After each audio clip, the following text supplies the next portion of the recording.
paranormal. It surrounds us. It's everywhere. Tonight, you will hear from the people who live and work within these highly active locations, all in the efforts to discover America's most haunted. With your host, ghost hunter and author, Dan Terry.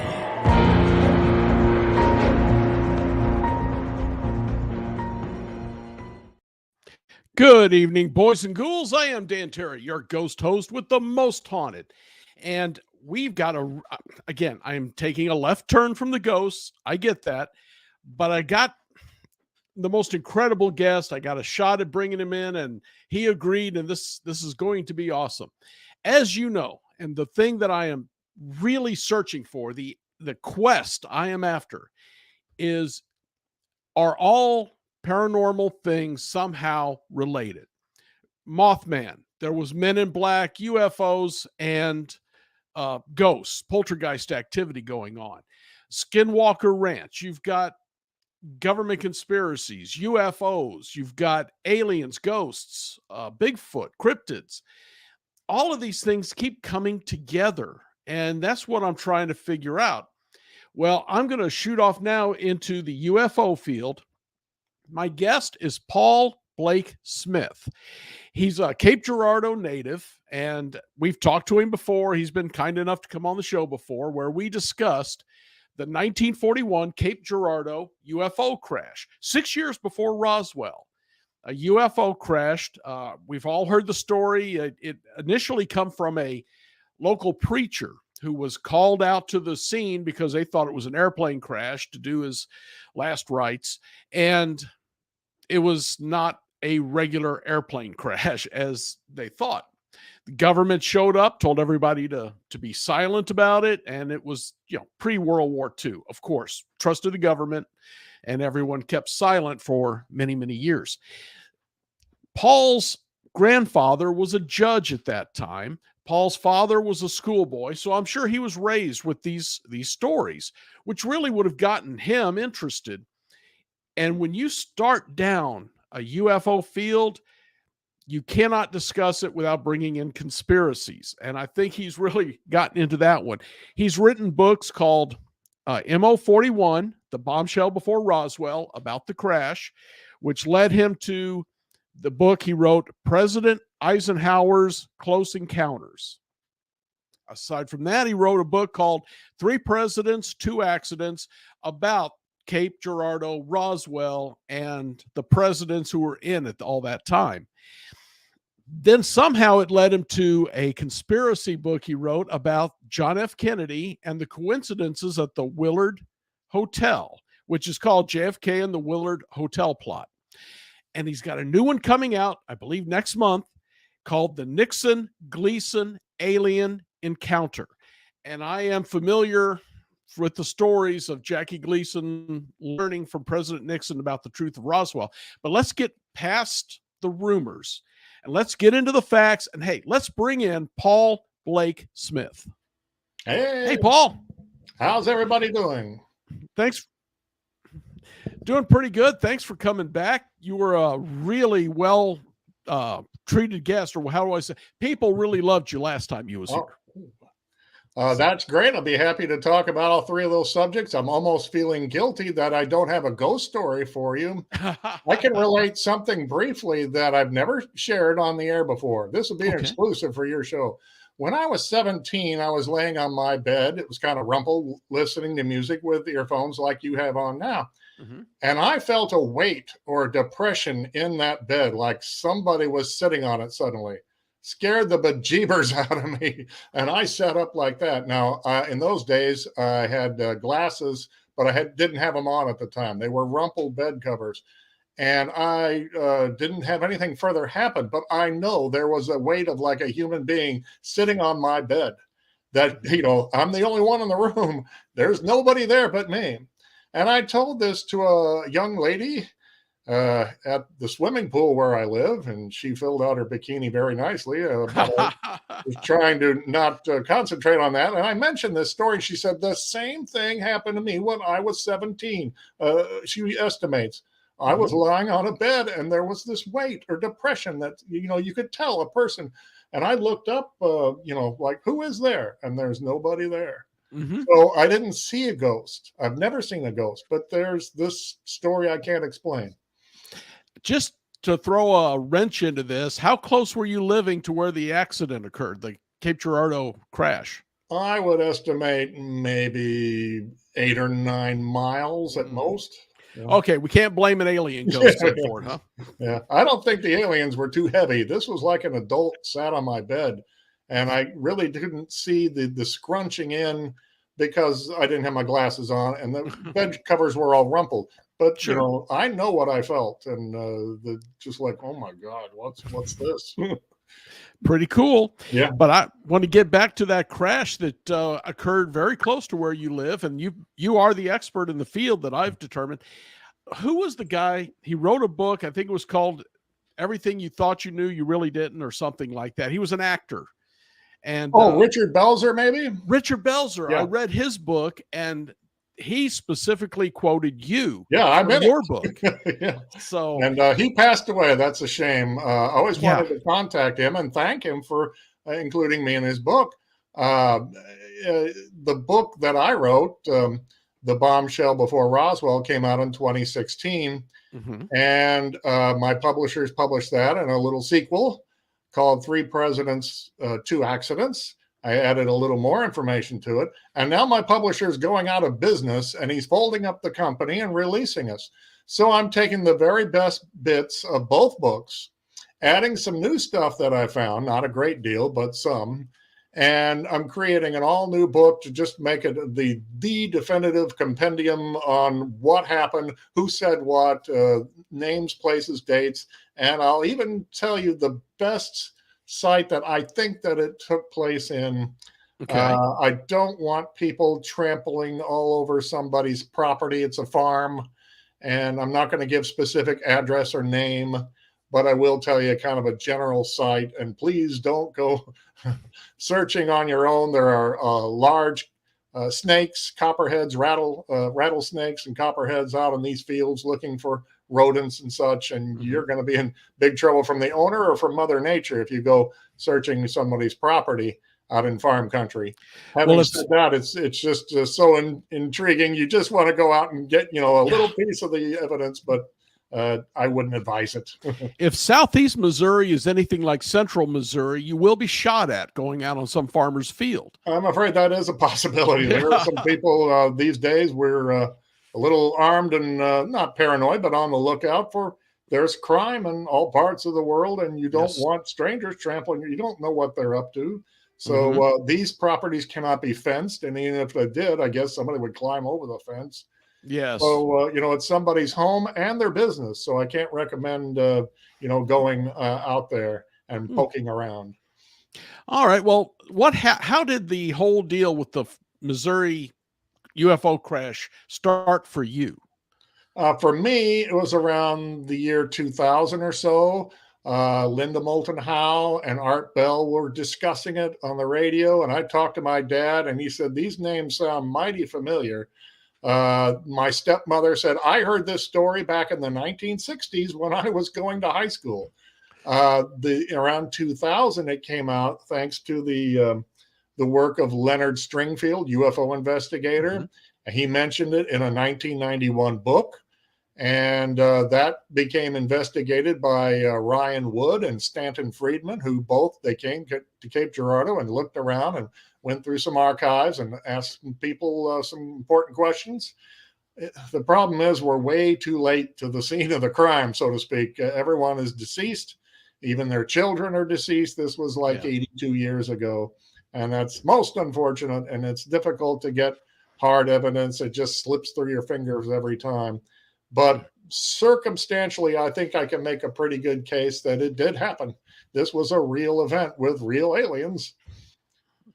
The last time you and I spoke, We talked about that photograph that was making the rounds that allegedly come from there with, I think, a deputy and another guy holding up a dead alien, but that wasn't real, right? The photograph you see online is a recreation for a 2003 Sci-Fi Channel special called The Secret Evidence That We're Not Alone. So the real photograph has never surfaced. This Christian minister in Cape Girardeau told his family, I was called out to the crash site to say some prayers and comfort, possibly what he thought were airplane accident victims at first and their families that might show up grieving.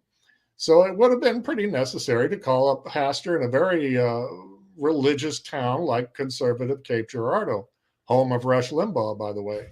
So he was called out. When he came home, he told his family that there were 3 dead aliens and a crashed spaceship. And 2 weeks later, a man showed up on his front porch and said, I have a copy of this photograph. I want to give you a copy. And it was of these 2 local men in civilian attire holding up a dead alien under the arms and posing him for a snapshot. And the pastor, I don't think, really wanted that photo because they were told to keep their mouths shut, not to talk about this ever. And there was a military presence in town. We had a National Guard armory where Harry Truman once trained in 1909, I think it was, 1906. And anyway, people were kind of afraid, according to the minister's granddaughter. They didn't want to get caught either sounding crazy to people who were not familiar with the crash, or people who were familiar with the crash. No, you're supposed to keep your mouth shut. So you don't want to do the unpatriotic thing and start talking about this. Right. So the minister tucked away that photograph and his family held on to it for another 12 years.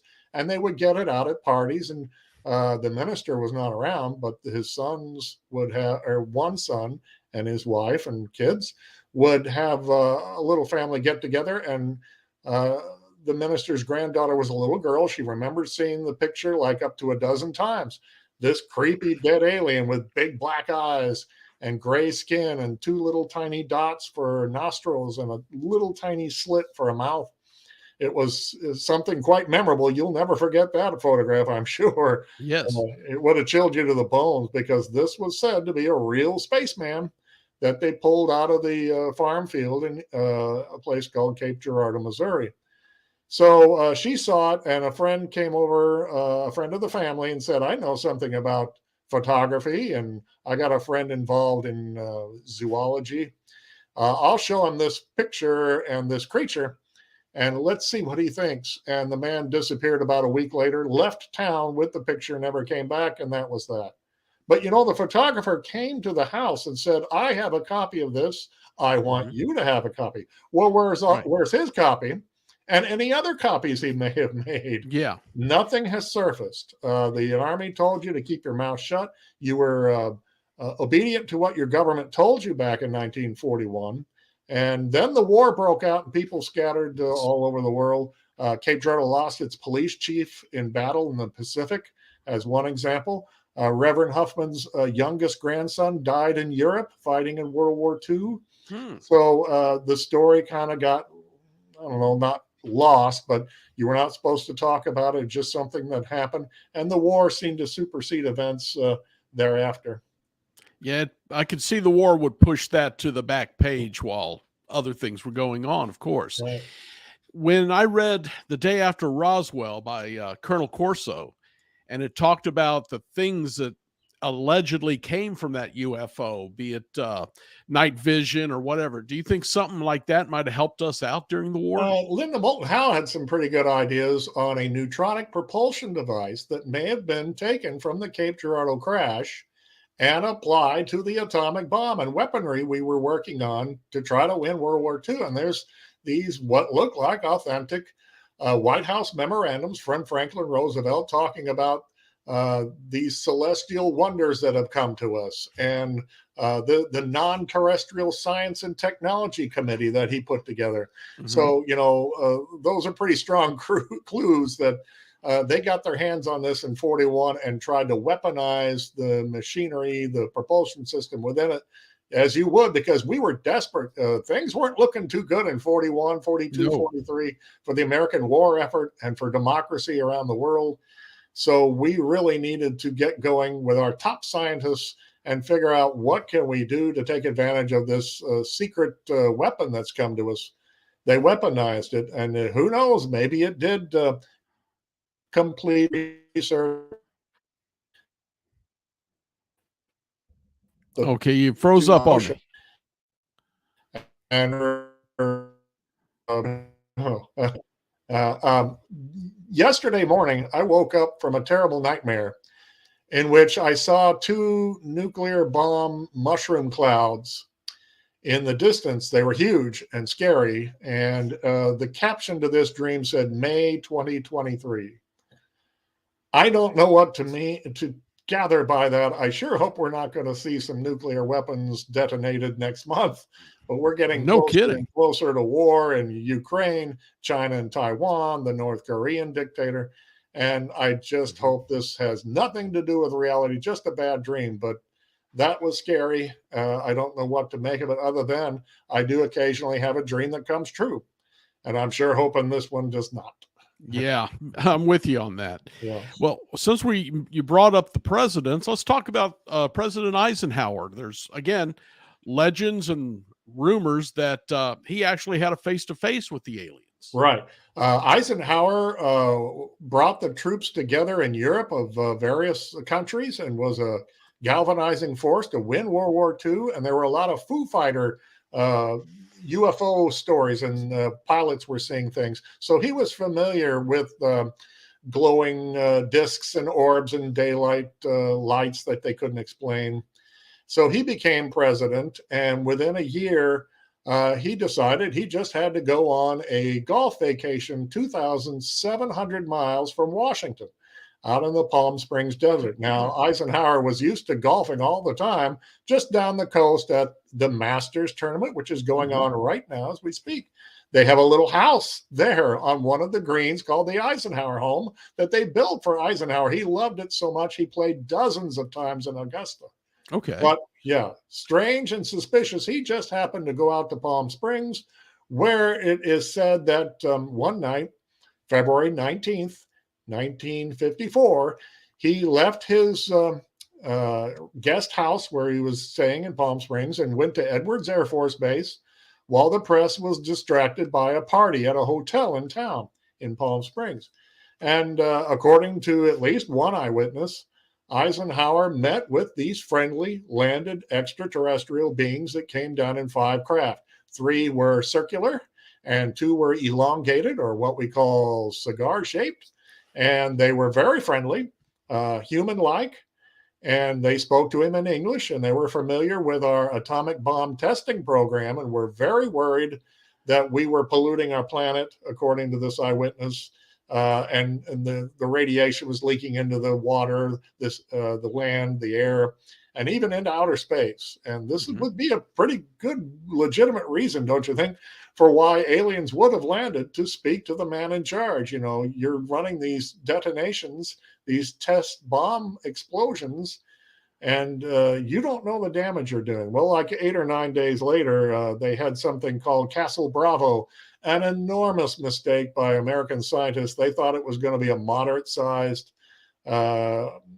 hydrogen bomb or a nuclear bomb of far greater impact. It was like the biggest environmental disaster in American history that they exploded in the South Pacific. And you got to wonder if the aliens were talking about just this sort of thing. I had not heard this one before. Can you give me a little detail on that particular incident? In 1981 or 2, I think 82, coincidence or not, just after the death of General Nathan Twining, UFO fans probably remember that name. His name is on documents saying that he's quite aware and investigated Roswell and such. He passed away. Everyone from the Eisenhower days were gone. And so this test pilot spoke up to a researcher and said, I want to tell you this story before everyone is gone. I don't want the story to die out. He didn't want his name released because he was still on a pension plan from the U.S. government. He's a retired test pilot. And they said, I was called in for my aerodynamic expertise. to meet with this group surrounding Eisenhower. He had like 6 men around him at all times, bodyguards. And they spoke to these aliens that had landed, and they were human-like, and he said they were slightly misshapen by our standards. Okay. And I'm guessing that maybe they had larger chests for breathing their air, or larger nostrils, different atmosphere on their home planet. If they gave the name of the planet, I still haven't found it out yet. So I crammed all of this information into my book, and it's done quite well. You see it over my, that shoulder. The President Eisenhower's Close Encounters. And we've had a little interest from Hollywood folks, but when they find out everything has to be recreated from the 50s, science fiction, UFO special effects, which are expensive, and there are no surviving eyewitnesses, they've kind of backed off, and we may not get a movie deal after all. Still hopeful someone could change their mind.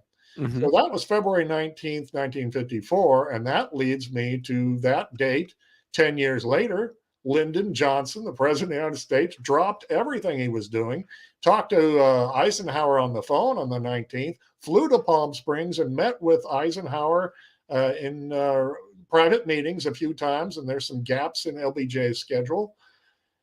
What they were up to, I don't know. There were 2 Air Force Ones on the tarmac in those days at Palm Springs Airport. We didn't have a vice president in February of 64. Right. Johnson had taken over after the murder of President Kennedy, and he had not named a vice president. Why were there 2 Air Force Ones? What were these 2 men doing in the very town on the exact 10-year anniversary? And some people feel, and it probably is true, that Eisenhower signed a treaty with the aliens in 54, and it may have run out or needed updating, amending, changing some business to this. I know it sounds pretty wild, but I can't understand why President Johnson just had to fly out there instead of meeting, let's say, Eisenhower at the White House or Camp David or down in Texas at the LBJ Ranch. Mm-hmm. And he met with Eisenhower again about 5 years later on the 15th anniversary in 68, I think it was, or is that 14th? I think that's 14th.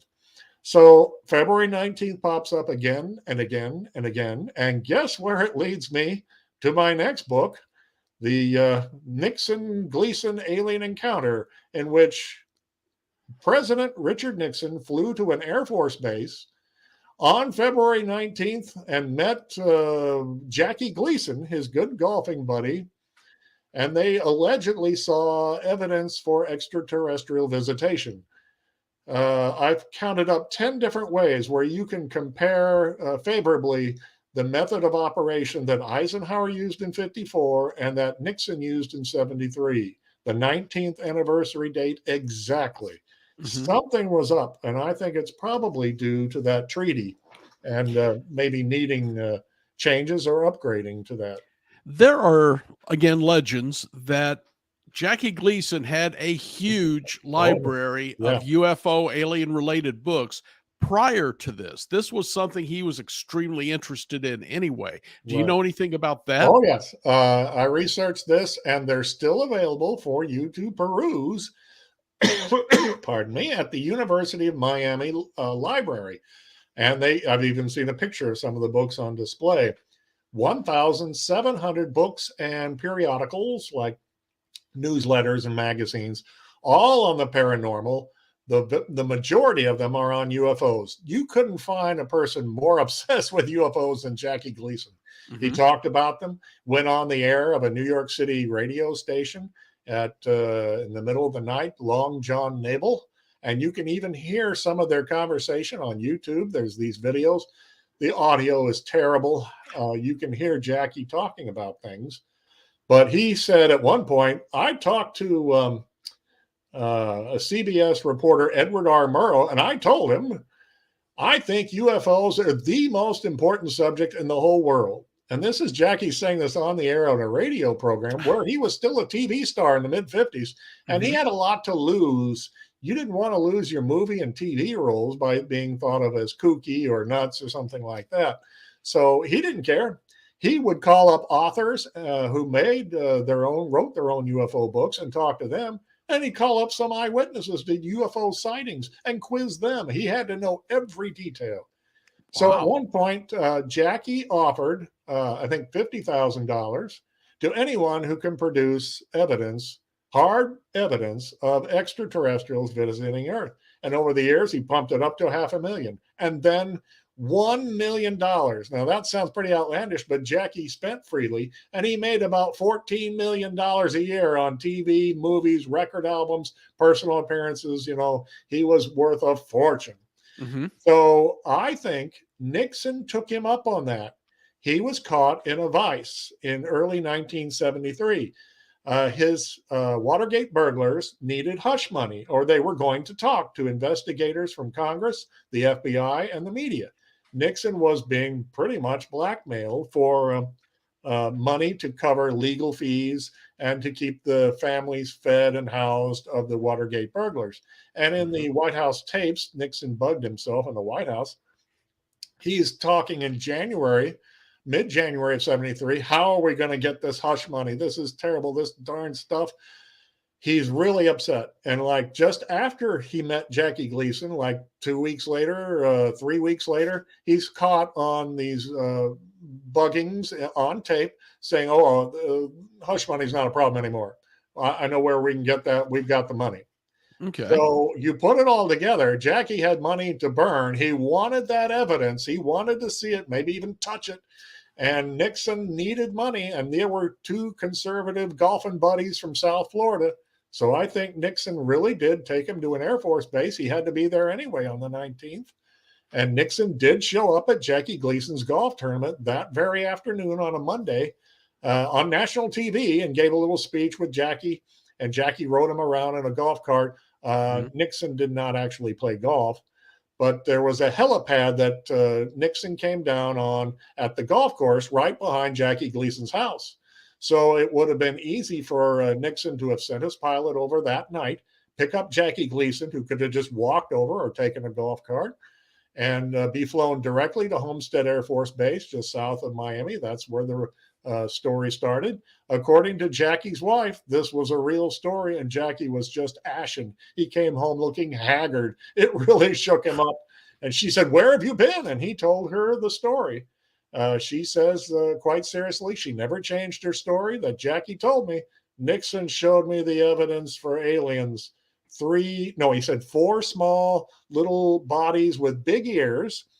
And they were, I don't think she gave a color to the skin. They were like little dwarfy miniature aliens, but they match exactly to the description of the Hopkinsville, Kentucky alien attack of 1955.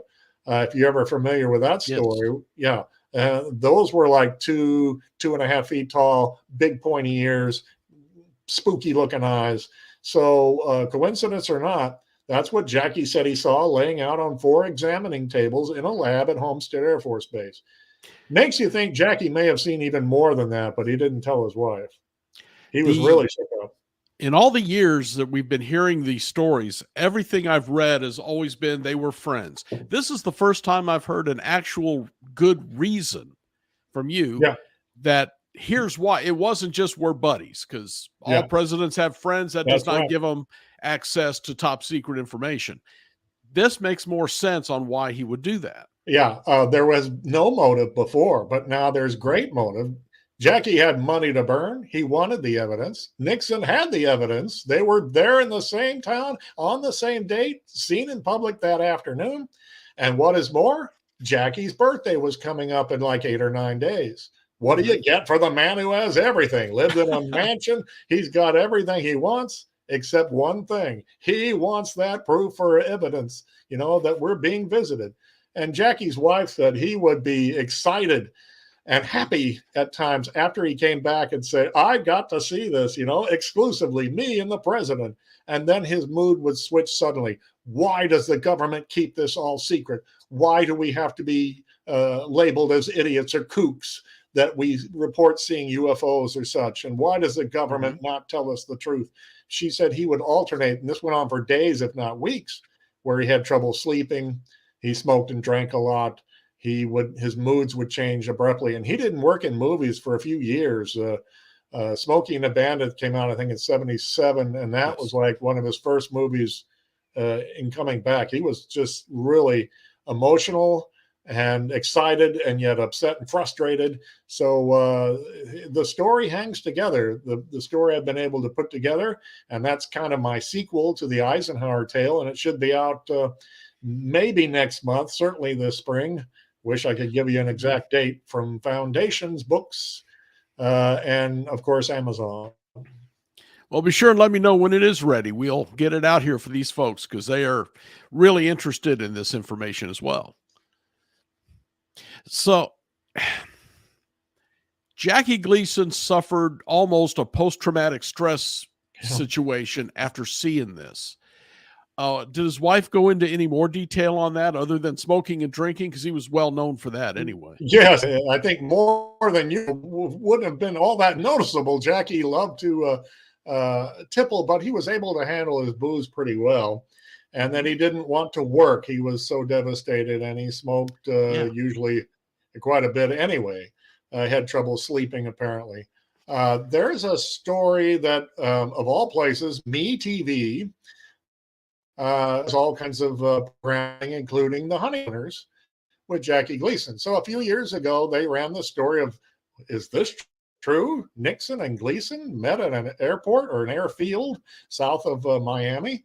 And a person wrote in by the name Frank Noon. I've never heard of him. I can't seem to find him.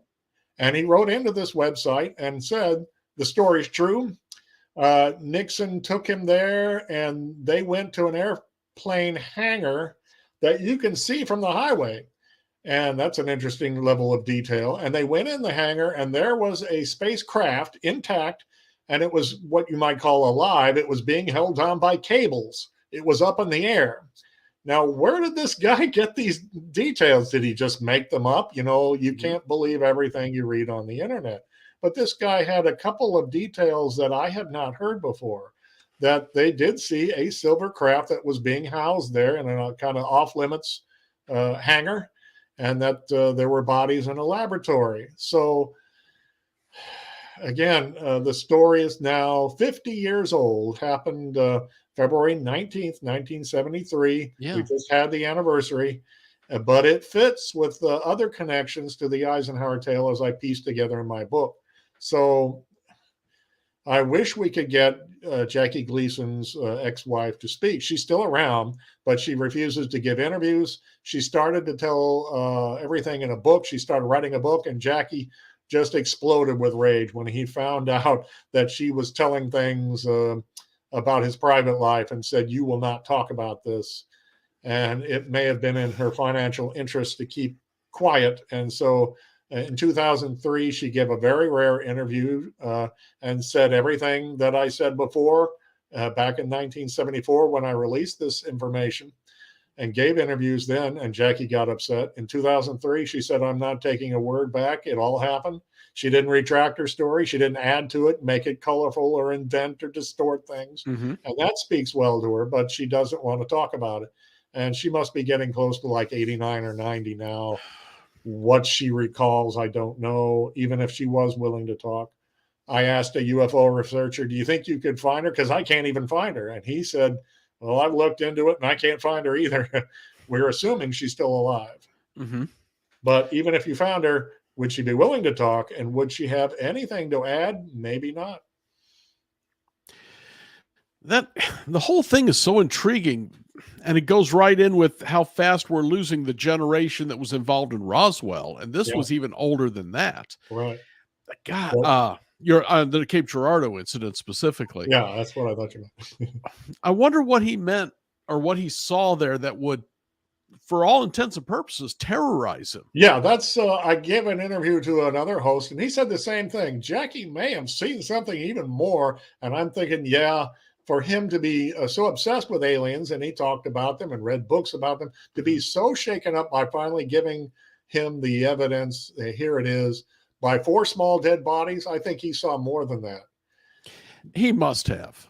Now, there was something called the Defense Intelligence Agency Top Secret Assessment from January 1989 that got leaked in 2017. I got permission from a podcast host who received that data to print it in my book, and they accidentally left out like the last 8 or 9 pages, which is handy because now I can put them in my new book on Nixon and Gleason. And one of the things it says in that document is that Eisenhower did go to an Air Force base and met with these friendly aliens. The story is true. And they also said there was actual diplomatic exchanges in the early 70s. That's when Nixon was president.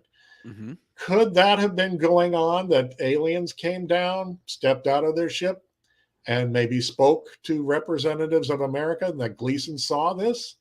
Or even talk to an alien or something like that really shook him up?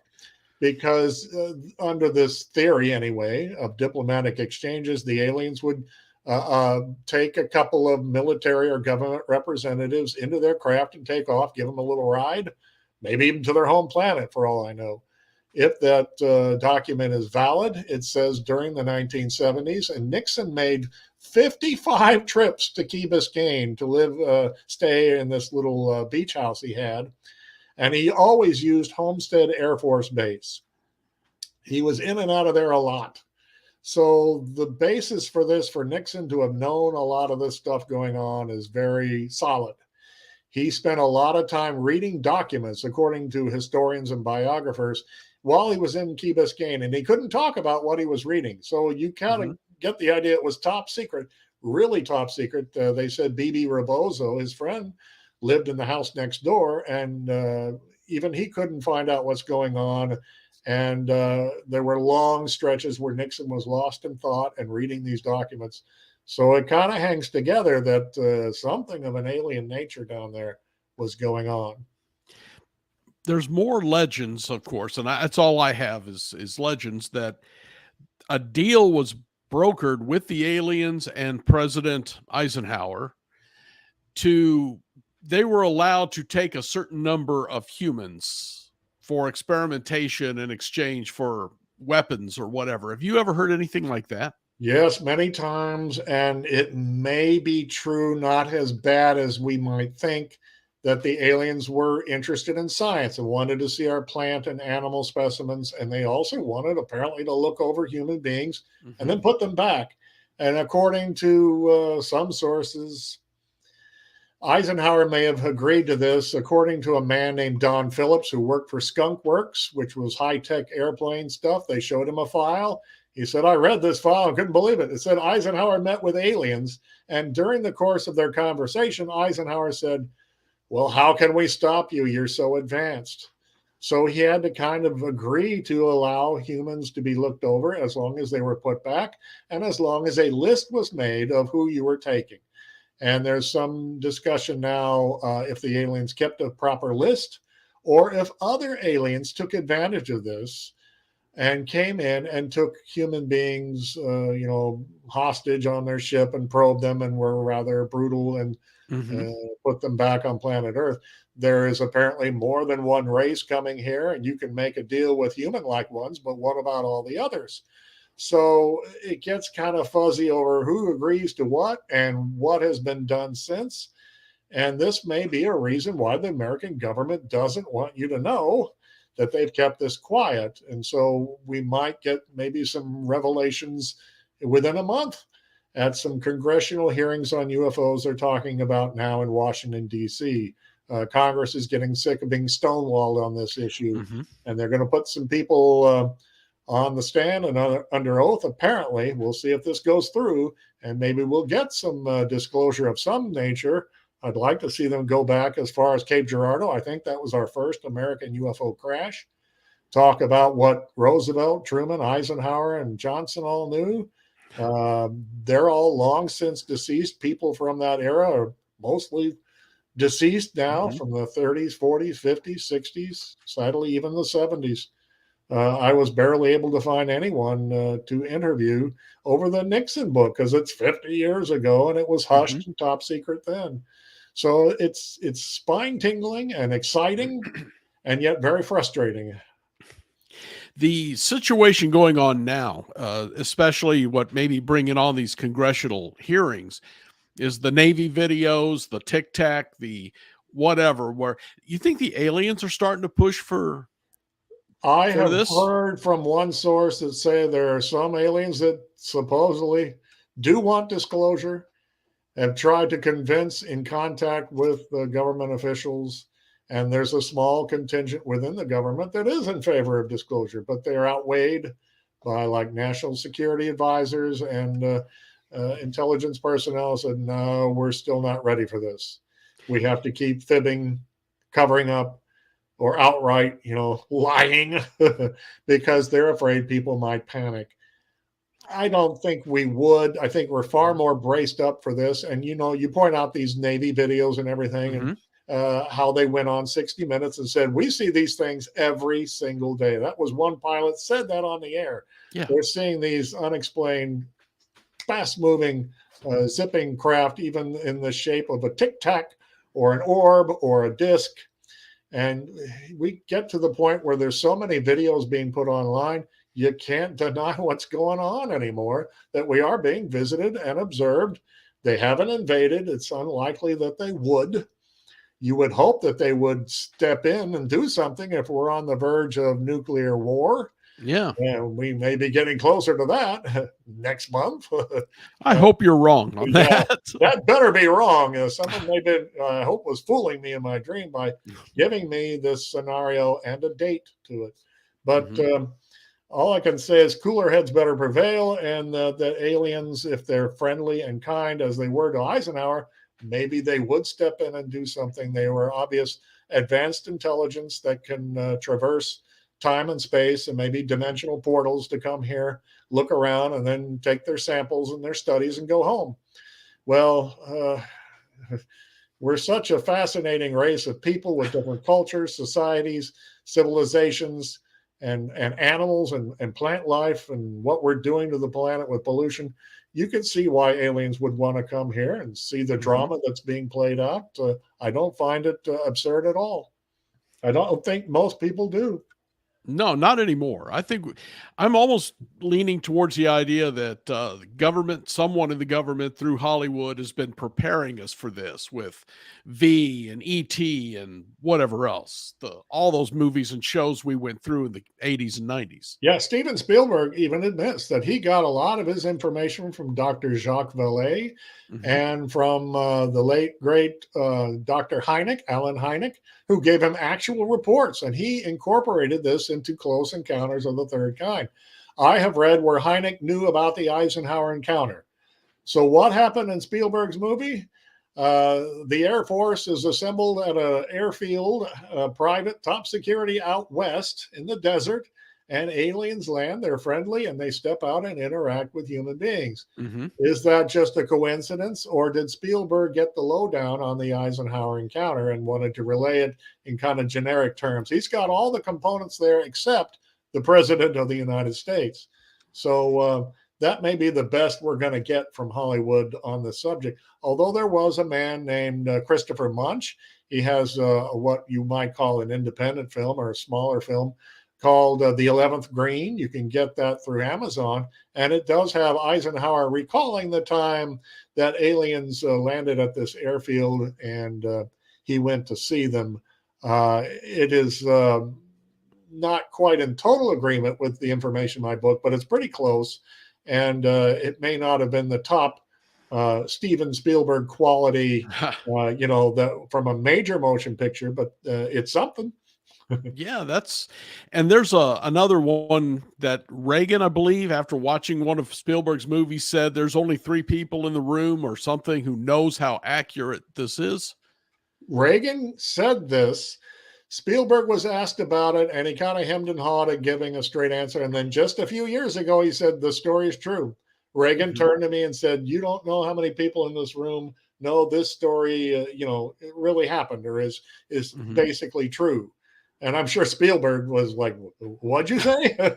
That they were screening E.T., the extraterrestrial, in the White House with the First Lady, Nancy, and Ronnie. And there were some astronauts in the room and a few intelligence people within the Reagan administration. So he said, there are people in this room that know that this story is true. So Spielberg didn't want to talk about it for the longest time, but he did admit that, well, he says maybe Reagan was joking, but, he wasn't joking.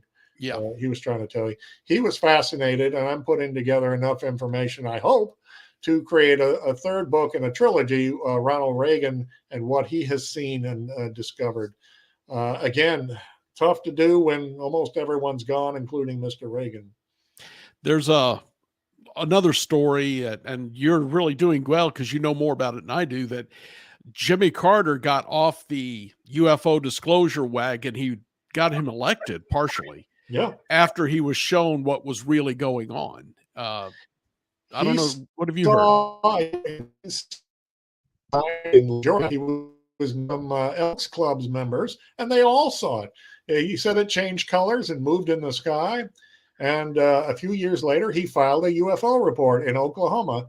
And shortly thereafter, he ran for president and said, if I'm elected president, I'll make all files open, for the American public and reveal what's going on. He says UFOs are real because I've seen one. Now, he campaigned on this on camera and said this. As soon as he got to the presidency, he read some documents. Apparently, he was briefed, and he just clammed up. He's not talking about it. It's national security, apparently, and the official policy is don't talk about it, so he won't. And that's where it stands now. I'd like to see him release a statement before he passes. We all know that he has rejected hospice care, and he could be in his last weeks or months alive. It could come He's anytime. a good man. Yeah, he's a good man. I think he would tell us the truth if he were released from his national security oaths, but I don't think he will.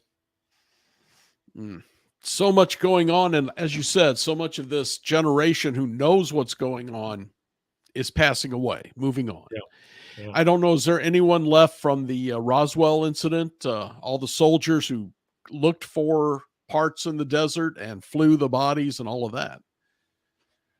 Not that I know of. Their children have spoken out and mentioned how we were threatened. We weren't to talk about this, or you're going to find no one will find your body in the desert. We'll just kill you, take you out there. They threatened them in no uncertain terms. Were they empty threats? Oh, probably, but they didn't know that at the time, and they kept their mouth shut for a long time, and they're only now revealing.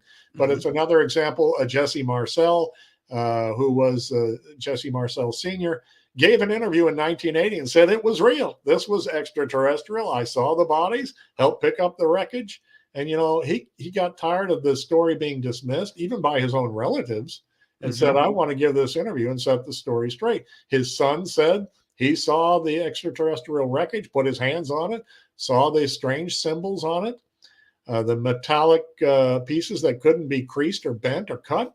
And according to one source on Topics, a former posting board, there's a man in the Cape Girardeau area who owned the farm, bought it from his grandparents, and they were not told, or the man was not told, that the aliens crashed there in Cape Girardeau. Well, he dug a cistern and he started finding these weird bits of metal in the soil, according to this claim. And there were strange symbols on it he couldn't make out, and he couldn't bend or crease it permanently, couldn't cut it. He had some powerful shears on his farm, couldn't cut it. So he stored the metal in his barn. And the person who posted this message said he won't tell me what he did with the metal, probably taken away from him by now. But that's another matching story between Roswell and Cape Girardeau, is these metal shards that had strange hieroglyphic type writing on it and couldn't be cut or creased or burned or, made sense of. But if it's extraterrestrial technology, well, there you go. There's the hard proof, but it still is elusive today. What we can do about it, I don't know. Everyone's deceased or afraid to talk. What's your opinion now? Will there be disclosure, or is this cover-up going to continue another 10 or 20 years? I think we'll get more dribs and drabs, little leaks and generic statements that don't tell you too much. I would be surprised if they just unleashed everything. When you see U.S. presidents on talk shows like Jimmy Kimmel, Stephen Colbert, Jimmy Fallon, they'll ask them right, to their face, what's this about spaceships? Are we being visited? And they're serious when they ask this.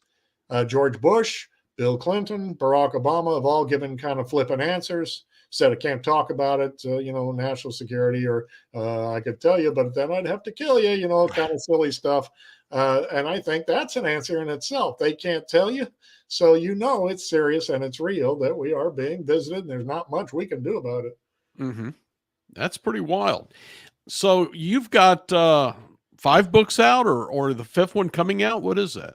I've got 5 through Argus, and as of next month, they won't be available anymore.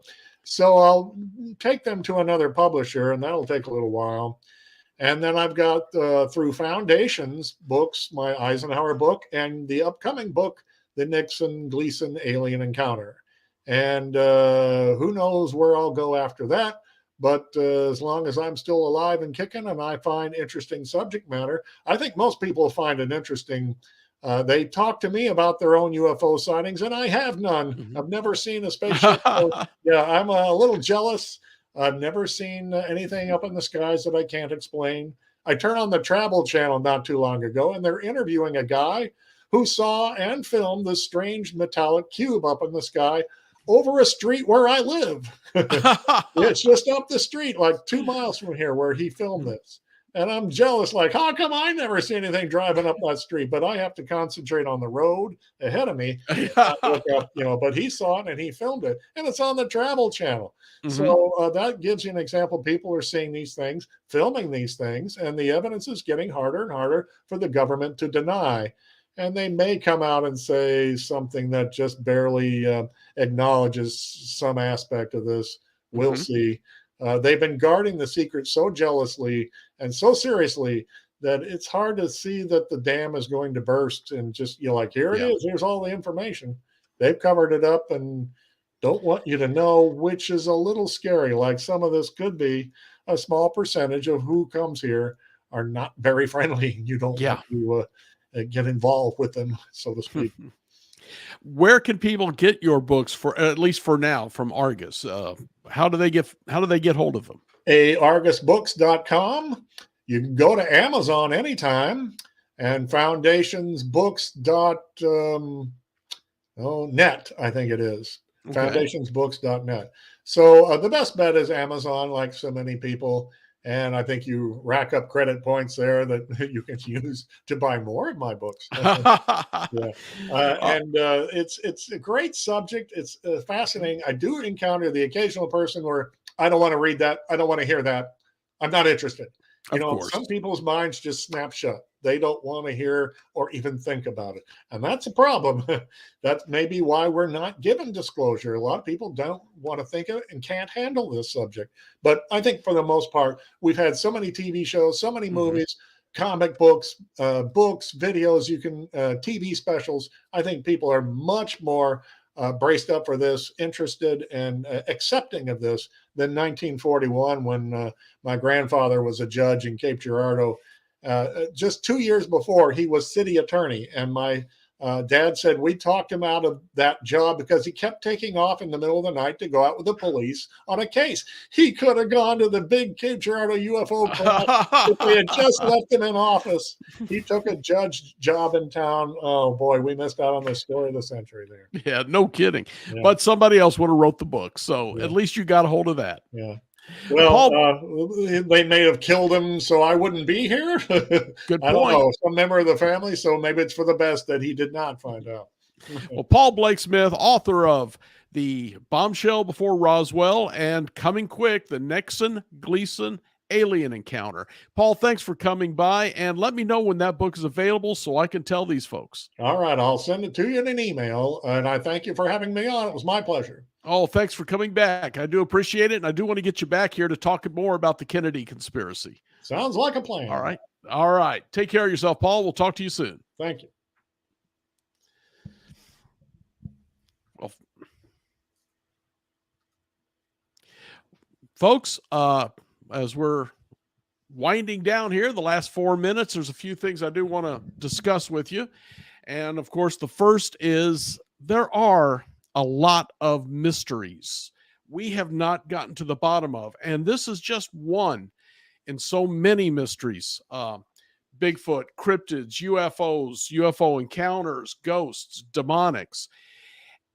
But there's one mystery that I really cannot grasp, one that I cannot put into words, really. And that is, why haven't you all become a member of the UNX network?